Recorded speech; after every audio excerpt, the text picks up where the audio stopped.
Billionaire fired everyone except the cleaner who knew his secret. The glass towers of Manhattan had seen many powerful men fall, but none quite like Marcus Wellington III. On a cold Tuesday morning in December, the 62-year-old billionaire walked through the marble lobby of Wellington Industries for what would be the last time as its owner. His empire was crumbling, and he had made a decision that would shock the business world. Marcus had built Wellington Industries from nothing. 40 years ago, he was just another hungry entrepreneur with big dreams and empty pockets. Now he controlled a multi-billion-dollar corporation that touched everything from real estate to technology. But success had come at a price that was finally catching up with him. Before we dive into this incredible story, drop a comment below and tell me what city you're watching from. And if you're ready for more powerful stories like this one, smash that like button and hit subscribe. It really helps the channel grow. Now let's continue. The morning started like any other. Marcus arrived at 6:30, took his private elevator to the 42nd floor, and settled into his corner office overlooking Central Park. But this morning felt different. The weight of his secrets pressed down on him like never before. For months, Marcus had been living a double life that nobody knew about. While the world saw him as the ruthless businessman who closed deals worth millions and fired employees without blinking, Marcus harbored a truth that would have destroyed his reputation in an instant. The first person to arrive at work that morning was Rosa Martinez. She had been cleaning the Wellington Industries building for 15 years. Every morning at 5:30, Rosa would quietly slip through the service entrance and begin her rounds. She cleaned every floor, every office, every boardroom where million-dollar decisions were made. Rosa was 68 years old, a grandmother of 7 who sent most of her paycheck back to her family in El Salvador. She spoke little English, kept her head down, and did her job without complaint. To most of the executives who passed her in the hallways, she was invisible. Just another cleaner pushing a cart full of supplies. But Rosa saw everything. She had watched Marcus transform from the ambitious young man who used to work late into the night to the hardened billionaire who barely looked at his employees anymore. She had seen him during his divorce, during hostile takeovers, during the scandals that never made it to the newspapers. Most importantly, Rosa had discovered Marcus's secret 6 months ago. It happened on a Thursday night when she was cleaning his office. Marcus thought he had gone home, but he had returned to retrieve some documents. Rosa was emptying his wastebasket when she heard him on the phone in his private bathroom. Marcus was crying. This powerful man who commanded respect and fear from world leaders was sobbing like a child. But it was not the crying that shocked Rosa. It was what he was saying. Marcus was talking to someone at a homeless shelter downtown. He was arranging to deliver meals, blankets, and medical supplies. He was asking about specific people by name, people he had been helping for years. He knew their stories, their struggles, their children's names. Rosa realized that Marcus had been secretly running a massive charity operation. Every night after work, he would change out of his expensive suits and drive to the poorest neighborhoods in the city. He fed the homeless, paid for medical treatments, funded education programs, and helped families get back on their feet. The man who appeared ruthless in the boardroom was spending millions of his own money to help those who had nothing. He had been doing it for over a decade, always in complete secrecy. He never sought recognition or tax breaks. He never told anyone, not even his closest advisors. Rosa kept his secret. She continued her work as if nothing had changed, but she began to see Marcus differently. She noticed how tired he looked, how he stayed late not to make more money, but to coordinate his charity work. She saw the genuine pain in his eyes when he had to make difficult business decisions during the day. The crisis that would destroy everything began 3 months later. A series of bad investments and market crashes hit Wellington Industries hard. Marcus faced a choice that no businessman ever wants to confront. He could either save his company by cutting his charity work and laying off thousands of employees, or he could lose everything. The board of directors pressured him daily. The shareholders demanded answers. The media speculated about the company's future. Marcus spent sleepless nights in his office, trying to find a solution that would not require him to abandon the homeless people who depended on him. But there was no solution. The numbers did not lie. Wellington Industries was hemorrhaging money, and the charity work that Marcus loved was draining resources that the company desperately needed. On that Tuesday morning in December, Marcus called an emergency meeting with his executive team.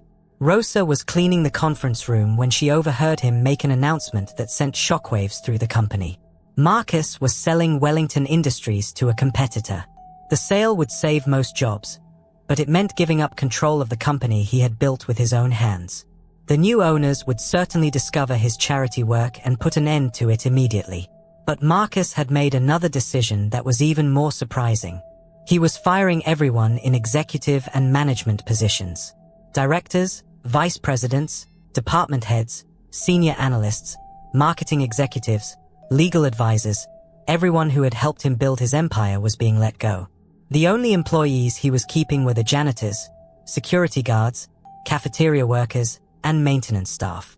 People like Rosa, who had always been invisible to the corporate world, were suddenly the only ones with job security. The executives were furious. They had given their careers to Wellington Industries, and now they were being discarded like yesterday's newspaper. They demanded explanations.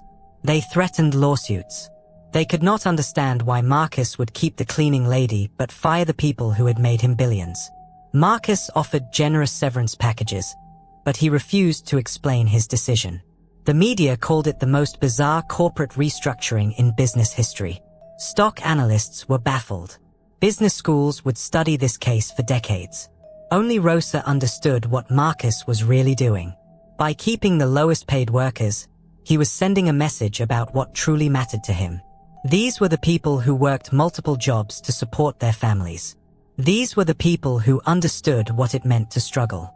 Marcus knew that Rosa had discovered his secret. He had seen her watching him during those late nights when he thought he was alone. He had noticed her small acts of kindness, like leaving fresh coffee in his office or staying late to help him organize charity supplies. The day after the mass firing, Marcus asked Rosa to meet him in his office. She was nervous, thinking he might fire her too.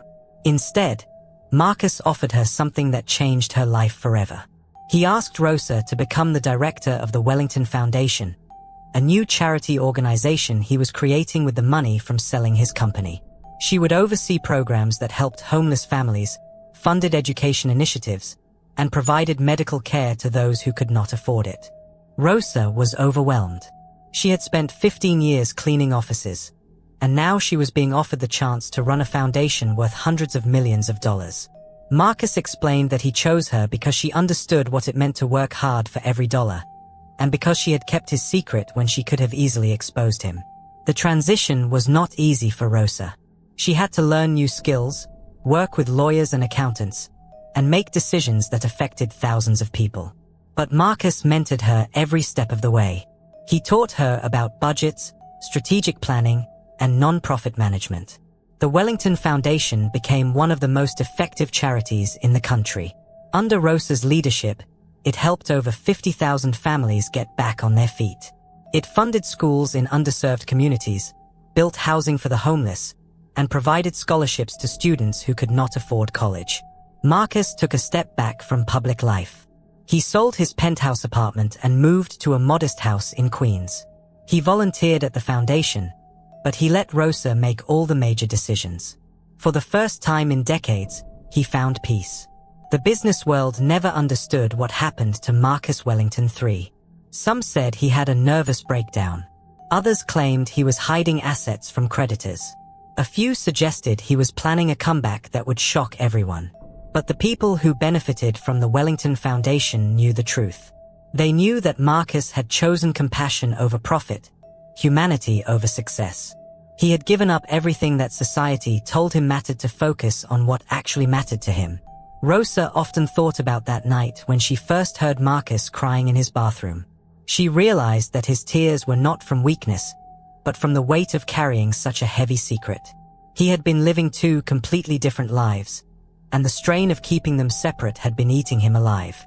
The fired executives eventually found new jobs. Some started their own companies. Others joined competitor firms. A few wrote tell-all books about their time at Wellington Industries, but none of them understood the real story.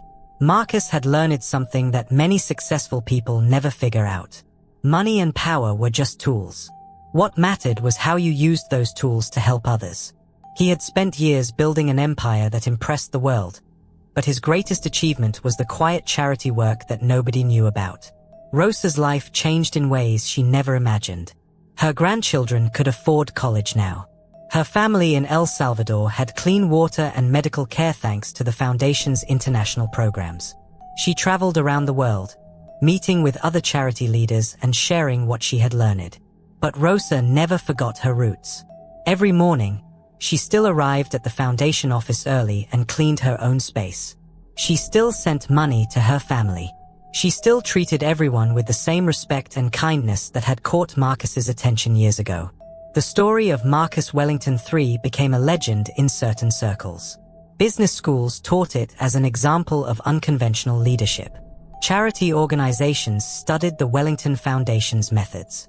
Religious leaders used it as an example of true service to others. But for Marcus and Rosa, it was simply the story of two people who found each other at the right moment. Marcus needed someone who understood the value of hard work and discretion. Rosa needed someone who would give her a chance to make a difference beyond cleaning offices. Years later, when reporters occasionally asked Marcus about his decision to fire everyone except the cleaning staff, he would smile and give the same answer. He would say that Rosa had been the most valuable employee at Wellington Industries, even though it had taken him 15 years to realize it. Marcus had learned that the people whose society overlooks are often the ones with the most to offer. Rosa had integrity, loyalty, and wisdom that could not be taught in any business school. She understood what it meant to work hard for a purpose greater than yourself. The Wellington Foundation continued to grow under Rosa's leadership. It opened offices in 12 countries and helped over 200,000 families escape poverty. Marcus worked alongside Rosa as a volunteer, finding joy in the simple act of serving others without recognition or praise. Sometimes Marcus wondered what would have happened if he had never taken that phone call in his bathroom, or if Rosa had never been there to overhear it. Would he have continued living his double life until the stress destroyed him? Would he have chosen money over meaning when the crisis hit? But Rosa had been there, and she had seen him for who he really was. She had kept his secret not because she was afraid of him, but because she respected him.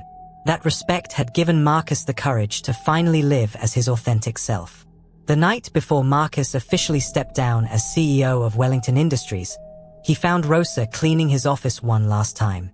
They stood together in silence, looking out at the city lights below. Both of them knew their lives were about to change forever. Marcus thanked Rosa for keeping his secret and for showing him what true loyalty looked like. Rosa thanked Marcus for trusting her with the most important work she would ever do. They shook hands, two people from completely different worlds who had found common ground in their desire to help others.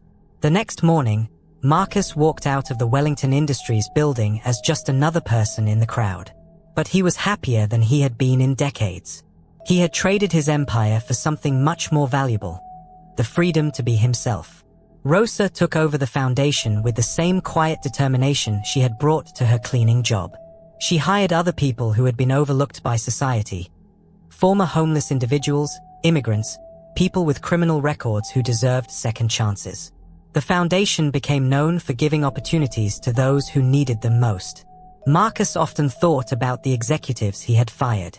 He wondered if they understood that he had not fired them out of cruelty, but out of necessity. The foundation needed leaders who understood struggle, who could connect with the people they were trying to help. His former executives were brilliant, but they lived in a different world from the foundation's clients. The real twist in this story was not that Marcus had been secretly helping the poor while publicly acting ruthless. The real twist was that Rosa, the quiet cleaning lady who everyone ignored, had become one of the most powerful people in the charity world. She had gone from emptying waste baskets to changing lives on an international scale. Marcus and Rosa proved that true leadership has nothing to do with corner offices or expensive suits. It has everything to do with seeing the humanity in others and having the courage to act on that vision, even when it costs you everything you thought you wanted.